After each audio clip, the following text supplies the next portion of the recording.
Hello everybody and welcome back. My name is Carrie, if you have not been following along, and this is the story about my life and my childhood experiences. I want to thank all of you for listening who have been waiting for another chapter. This one is delayed, by the way, I apologize. And just thank you so much for your support and for all those who have reached out to share your stories and to know that this podcast is touching people in a way that is allowing them to heal as well as myself. So let's get into chapter 6. When fear turns into rage. If you have ever held a secret or didn't want to believe something to be true, the worst part of it all can be when you finally reveal it. And not only to yourself, but when you say it out loud to others. For the last 6 years, I had been on my own in my own little world, believing what my abuser said to be true, that all I had remembered about my traumatic experiences, about the abuse, were not real. Saying it out loud to my mother that February evening made it all too real.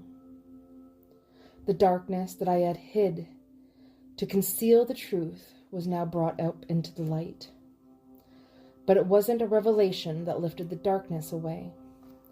Saying the words out loud would only be the start of how dark things can only get darker. Although my mother asked me a few times if I was absolutely sure that all of this that I was saying was true, not once did she get angry at me, gaslight me, or not believe me. I think she was needing a moment to process and to let sink in what she was hearing. For both of us, this moment was a catalyst, the pinnacle event that would change everything for both of us forever. The truth was out, but now what? This time there was no phone calls in a rage to my abuser, or none to my grandmother. At this stage in my grandmother's health, as she still lived far away from us, she was chair-bound, basically immobile, and needing assistance to live daily. That assistance came from my abuser and his wife. My mother and I both loved my grandmother very much, and in her frail state, we didn't want to create a chaotic scene like 6 years ago. The screaming that happened, the yelling, my grandmother getting very heated and threatening my abuser at the time. Everything was different now. I was older and able to think more for myself. So the decision was made between my mother and I that yes, I wanted to and would go ahead to the authorities about the abuse, but not just yet, for my grandmother's sake and her health. So for now, we just waited. But the wait was torment. My mother started to slip into a depression, knowing that her daughter had truly been abused by her own family member. The guilt, the anger, and anxiety she was now feeling was drowning. My anxiety and mental health, you think, would have gotten better since coming out with the truth, but it was the opposite. Knowing and finally facing the truth of what had been done to me was finally sinking in. It was all why is me.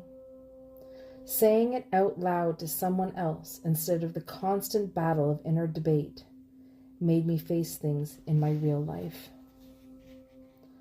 I was already used to keeping everything inside, and everything was on hold anyways, so not much was said.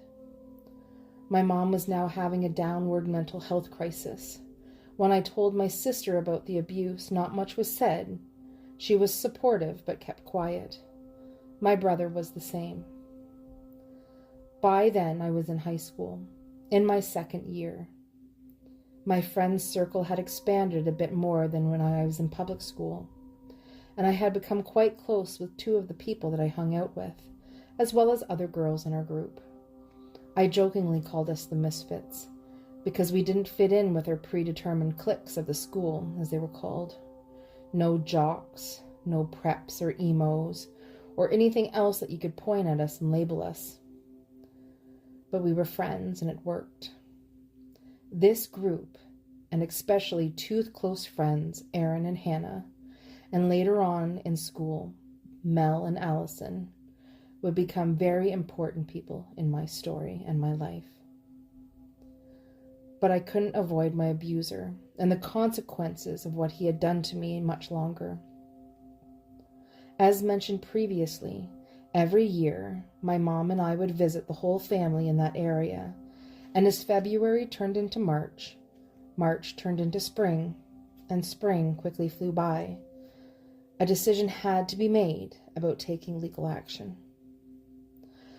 Although my grandmother was still sick, myself nor my mother could look my abuser in the eye and pretend that everything was normal for an entire summer, just for the sake of my grandmother's health.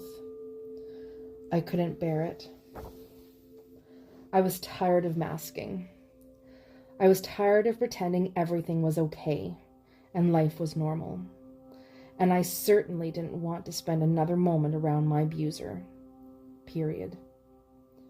So I made the choice that my mental health and holding my abuser accountable for his actions was much more important than my grandmother.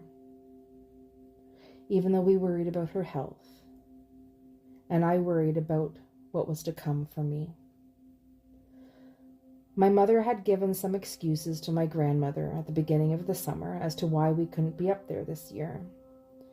We were afraid that if we had told her what we were about to do, go to the police about my abuser, my grandmother's caregiver, that she would be upset with us, as her mental state was not what it once was.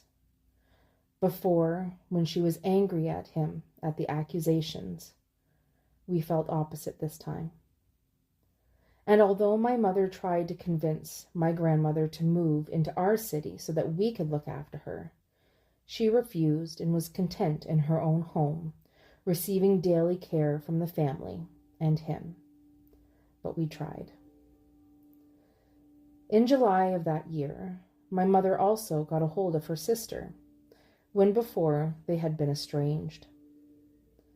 That happened a lot in our family. Estrangement, disowning, or as we say now, no contact. My mother nor my grandmother had not talked to my aunt for many years. Our family is Scottish in descent. And if you know, you know. We hold grudges, we get angry, and we tend not to discuss things. For my mother and my grandmother's generations of the family, they were known for keeping grudges and not speaking for years just because one person pissed the other one off. And that was the indication of what was to come for myself and my mother. Upon contacting my aunt, my mother told her all about what had happened to me. My aunt, also knowing the abuser for quite some years, but had not spoken to him either, was not surprised. She then admitted that years ago, when she was a late teen, that he had tried to put the moves on her. And knowing the strong, assertive nature of my aunt, she shut him down quickly. But it was never talked about afterwards. This information was a huge bombshell to me. One of many that would be revealed over the next little while. But the bombshell was that it wasn't just me. I wasn't the only one he targeted. All this time, I thought I was in this all alone, and that no one else knew this man as a monster like I did. During that conversation, much was discussed, including my mom and me staying at my aunt's place in the same town as my abuser and grandmother when I went to press charges. Now remember, the abuse not only happened to me at my abuser's home and in that area hours away, but also in my home, in my own town. 2 different areas, and according to judicial law, 2 different jurisdictions. So I could press charges of sexual assault against a minor twice. So in August, in my 16th year, my mother and I traveled up to my aunt's home, bypassing all of the family homes, including my grandmother's, and began something that would forever change my family. My mother had called ahead to the local police department in the jurisdiction of my abuser and booked an appointment for me to speak to an investigator. They told us that it would be best for me to write down everything I could remember about the abuse, every single detail that I could remember. So while my mom and aunt sat in her kitchen with deep discussions that would reveal more about my abuser, I sat in her living room, alone, with paper and a pen. For the last few years, I wrote stories about a dream life I could escape to from the life I didn't want to live. And now I was finally putting on the piece of paper the truth that I didn't want to face. I myself sat all alone and dug up every single vile memory of what he had done to me, what he said, what things smelt like, what places they happened in. All 18 pages of extreme detail. I remember everything. There was no dissociative amnesia. It was all in my head, all there to remember.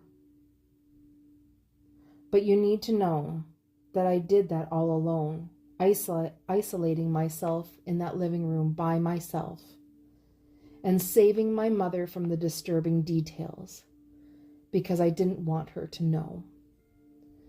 To this very day, my mother has not seen that report, and I would never allow anyone else to read it. It would be too much for her to handle, and much too uncomfortable for others. So as of this moment, the only people that know the explicit details of the abuse is myself, the police I would hand the report into, and of course, my abuser. I know he remembers. I know that there is no amnesia on his side either. That 18-page report was my truth, my trauma that had been done to me, my memory of all that had happened, and what I felt was my only weapon in a battle that was about to start. A battle between a 16-year-old young girl fighting for justice for her 5-year-old self against a then 62-year-old man. A man that was a bigger monster than I ever could have thought. During the conversation between my mother and my aunt, much had been revealed, not only about the history of our family, but what the abuser had done to it.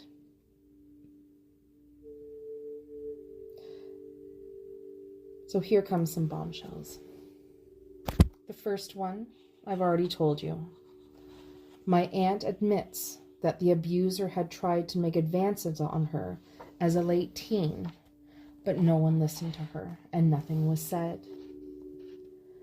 The second is that my mom did remember that when she was about 15 years old, that in a drunken state, my abuser tried to come on to her as well. But guiltily, she says that she never thought that he would have tried it with a child. As teenagers were seen as much older back then, it seemed normal, and misogyny was the norm. She never thought that he would have gone after her own daughter. And the third thing revealed in that discussion was that the entire reason that my uncle, my mother's and aunt's brother, did not talk to the family is because my abuser assaulted his wife on multiple occasions and got her pregnant. One of the secrets is that a cousin of mine is not biologically my cousin, but is my abuser's, and not my uncle's child. But that is their story to tell, and not mine. Hearing all of this, after writing down all of the details of my abuse, all I could think is, what the fuck is happening? What had just been unearthed? I certainly wasn't the only one. I wasn't the only one that had been violated by this man. And why hadn't anyone said anything up until now? Why had everything been kept a secret? What if someone had spoken up about his assaults decades ago? What if they had, and he was ostracized from the family years ago? What if he had never got the chance to do it to me? What happened if it never happened to me?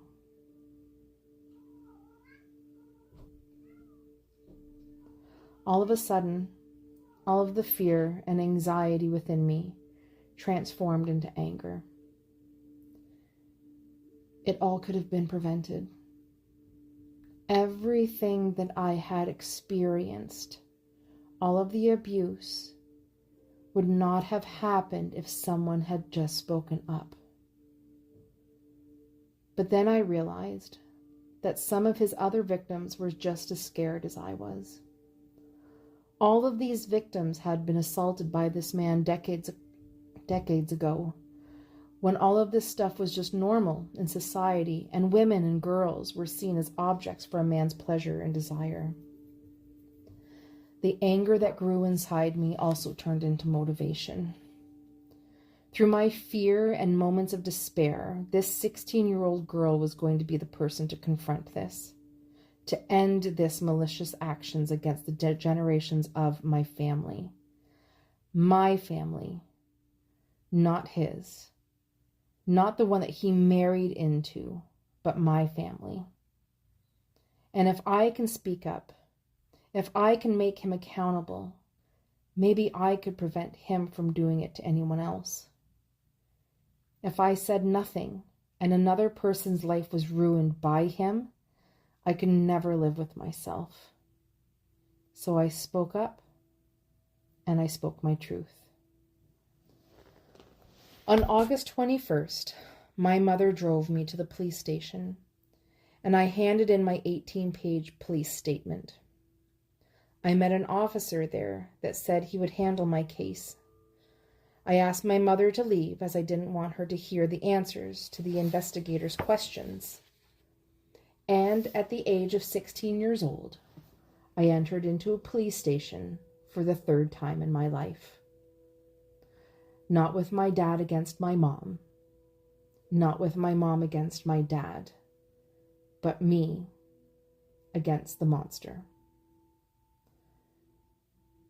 The investigator, who plays a substantial role in my story, told me I had to read my statement out loud while being recorded on video. So I sat in a long room with a desk and chairs, a video recorder in front of me, and while scared, read my 18 pages aloud, word for word, detail by detail, while the investigator watched me from the other side of the camera. Even though this felt scary, I also felt like I was in a safe space. This investigator, a police officer, the one as a child we were told that would help us when we are scared and need protection, was listening to my story. Maybe he would be my voice. Maybe he would be the one to speak up for me. Maybe he would be my voice against my abuser, the same way that my lawyer years ago was my voice against my father. I think I had hope. After I read my statement and answered all his questions, he said that he would have to approach and question my abuser once he started the investigation on my case. I guess it was only a matter of time until that happened. He also said that if there were more victims, then it would make the case better and stronger. So we told him about my aunt, my uncle's wife, and my mother's account with the abuser. He also said that if there was some physical evidence of my story, then it would be even better. So even though the abuse stopped 6 years prior, he would ask me to get a full physical examination by a gynecologist. I was 16 years old. The appointment ended, and I left feeling both relieved that I had gone to the authorities, but also petrified about what was to come. Would my abuser plead guilty and go to jail, as I hoped he would? Would he plead innocent, and I would have to testify in court and tell all of the details of the abuse to a room of strangers, just like I did with the police officer? I'd be scared, beyond scared, if I had to. But someone had to. And he couldn't be allowed to do this again to anyone else. There were so many unknowns, countless uncertainties, but one thing I knew for sure: I would never hold back my truth again. Before we left to head home, before the 5-hour drive, to then do the same thing in my city, laying charges for the abuse, there was one last thing. We needed to say goodbye to my grandmother. My mother knew her mother well enough to know that this would not go over well with her this time. The grudges, the lack of comprehension, and the dependency that my grandmother had on my abuser and his wife for everyday survival. This could very well be the end of the connection with her. We surely surprised my grandmother that day. When we told her we couldn't come stay for the summer, here we were for a short visit just for a few hours. She didn't seem to question it. I remember her sitting in her normal winged back chair, my mother sitting beside her in the big comfy chair, and me sitting across from them both on the couch. A couch that some of the abuse happened on. We sat there and chatted like all was normal one last time. The last time I pretended everything was okay. All the while completely terrified that my abuser and his wife would do a spontaneous drop-in to check in on my grandma, as they frequently did. You know, because he was such a thoughtful and caring person. We said goodbye to my grandmother for the very last time, hugged her and kissed her, and then we set off for the long trip home. My mom and I both cried. And I question now, even despite her health, why we didn't tell her. Maybe things would have ended differently. Maybe giving her the benefit of the doubt would have changed things, and maybe not. Upon our return to our home, I did the same thing at our local police station. A copy of the police report I had written had been faxed to them from the first investigator. I was questioned, but no video recording this time. It would be a joint investigation between these two officers. August 31st came along, 10 days after our long journey, 10 days after the wheels were set in motion to bring justice. I had been keeping my emotions bottled up.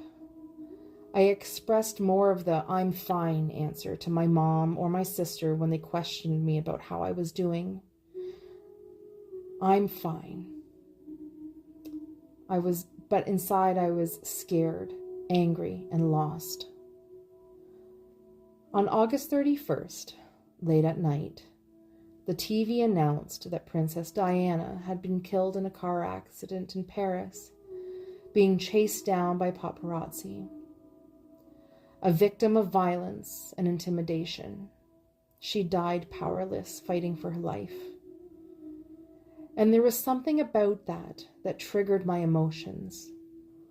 All that I had been holding on to for so many years came crashing out. I lost it. I ran to my room, threw myself on my bed, and wept like I had never wept before. How silly was it that I was crying over the death of a celebrity, someone I never met? Maybe because her life and marriage mimicked somehow my mother's, and how she just wanted peace after years in a fucked up family. But I cried for her, and I cried for myself. I cried for all that I had been through, for who I was, and I cried out of fear for what was to come. On September 2nd, I started back at school. My 11th year started off normal, like any year, at least to everyone else around me. I hung out with my friends, laughed, joked, smiled. I never mentioned to any of them what I had done just a few weeks prior. I couldn't. How was I supposed to explain to any of them what had happened to me when I was younger? Who did it? The dreams that turned into reality, the police charges, and what was to come. I don't think I was embarrassed. I don't think I didn't tell them out of shame. I just think I needed a sense of normalcy in my life. School was once a place that I hated because I felt alone. But now in high school with my friends, my best friends, they were my normal. They were my sanctuary, a place where no one was questioning me. I was so tired of being questioned. Years I spent being questioned. Lawyers and psychologists questioning me about my parents. Now the police asking questions about my darkest experiences. I didn't want to answer any more questions. So I just didn't tell them.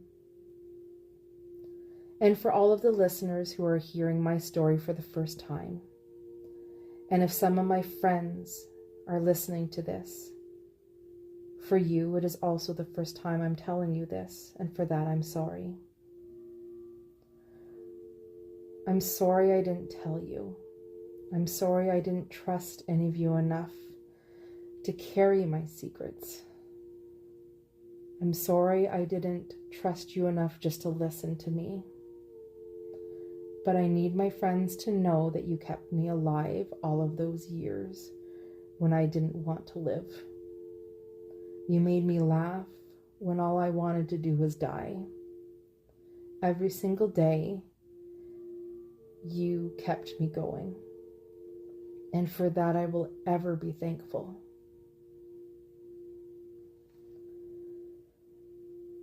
On September 6th, I woke up at 5 a.m. to watch live on TV the funeral of Princess Diana. I watched the whole service. All the readings, her brother's burning of the royal family over the treatment of her in his speech, Elton John's beautiful remake of Candle in the Wind, her sons' heads bowed low as they walked behind her casket moving through the massive crowds, and the thousands of flowers being thrown on her hearse on her final trip as the people's princess. It was a truly historic day, one that will forever be remembered. And because of that, I will always remember the historic day for my family. Just after the TV coverage had ended, the phone rang, and my heart stopped and the world went silent when my mom said that the caller ID was my grandmother's phone number. Everything stilled as the phone continued to ring. This is the phone call that we had been fearing. This was the phone call that we didn't know what would happen. But when my mother picked up the phone and said hello, our world changed forever. My grandmother said that the police had come to see and question my abuser and my grandmother, and revealed that I was pressing charges. And what my mom said would happen, happened. My grandmother was livid, shouting at the top of her voice and screaming at my mother, saying, "How can you do this to me?"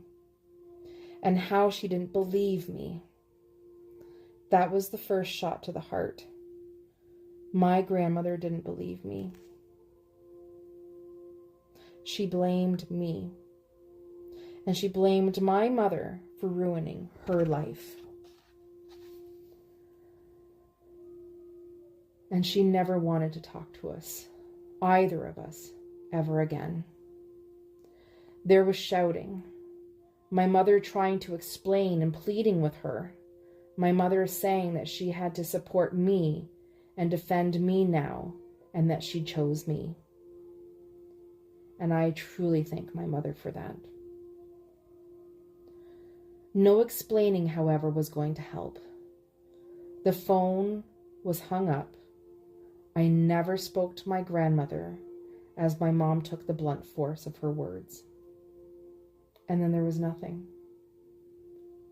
We never heard from my grandmother again. We never heard from anyone in that family ever again. Even in the months to come, when my mom tried to reach out to some of the other family members to explain things, they didn't believe me. Remember how I explained that my abuser played the nice guy role, and even you would love him? Well, so did they. How can this great guy be accused of such horrible things? I had to be the one lying. So on September 6th, 1997, the world said goodbye to a beautiful humanitarian, and I was forced to say goodbye to my whole family.